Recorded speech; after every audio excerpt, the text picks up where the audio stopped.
দর্শক, এবারের বর্ষবরণের আয়োজনের অন্যতম আকর্ষণ ড্রোন শো। ঢাকাস্থ চীনা দূতাবাসের কারিগরি সহায়তায় ও বাংলাদেশ সরকারের সহযোগিতায় এই ড্রোন শো আয়োজন করা হয়েছে। এই মুহূর্তে সংসদ ভবন এলাকায় আছেন সহকর্মী আবু সাইদ অপু, যুক্ত হচ্ছি তার সাথে। অপু, ড্রোন ও লেজার শো এর সর্বশেষ পরিস্থিতি আমাদেরকে জানাবেন। উপমা, আপনাকে ধন্যবাদ।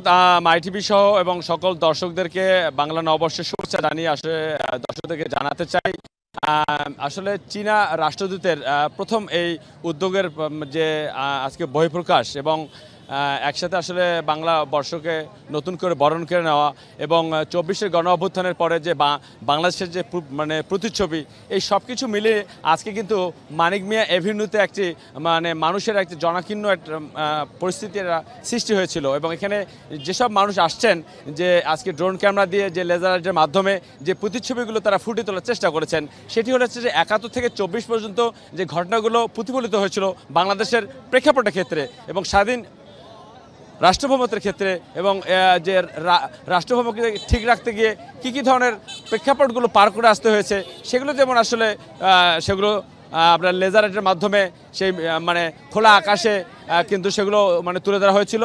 পাশাপাশি 24-এর পরবর্তী সময় যে গণ অভ্যুত্থান হয়েছিল এবং সেই গণ অভ্যুত্থানের মাধ্যমে যে ফ্যাসিবাদী সরকারের যে পতন হয়েছে এবং বৈষম্য বিরোধী বাংলাদেশ বিনির্মাণের যে বড় ধরনের চ্যালেঞ্জ ছিল, সেই চ্যালেঞ্জ কিন্তু একদম সেই মুক্ত আকাশে সেগুলো লেজারাইটের মাধ্যমে এবং ড্রোন ক্যামেরার মাধ্যমে সেগুলো প্রদর্শিত হয়েছে। এবং এখানে আমি যদি বলতে চাই যে একটা লাখো মানুষের একটা মিলন মেলায় আসলে এখানে পরিণত হয়েছিল।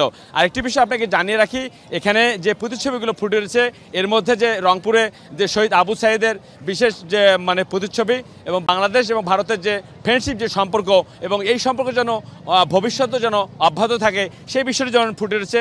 বাংলাদেশের যে লাল সবুজের পতাকা, সেটি যেমন একদিকে ফুটে উঠেছে। অর্থাৎ বলতে গেলে যে 1971 থেকে 24-এর পরবর্তী সময় থেকে বাংলাদেশের যাবতীয় প্রেক্ষাপট এই প্রথমবার সংসদ ভবনের সামনে মানিক মিয়া এভিনিউতে আয়োজন দেখে আসলে সবাই মনোমুগ্ধকর এবং সবার মুখে একটা হাস্যোজ্জ্বল ভাব আমরা লক্ষ্য করতে পেরেছি। এবং তারা এইসব দেখে একটি অনুপ্রেরণা নিয়েছেন যে 24-এর চেতনা, সেই চেতনা তারা লালন করে ভবিষ্যতে একটি বৈষম্যহীন বাংলাদেশ গড়ে তুলবে, এমনটাই কিন্তু প্রত্যাশা ব্যক্ত করেছেন এখানে যত মানুষ এসেছেন, সব বর্ষের মানুষ তারা। আসলে উপমা, এটাই ছিল আমার কাছে সংসদ ভবন এলাকা থেকে সর্বশেষ খবর। উপমা।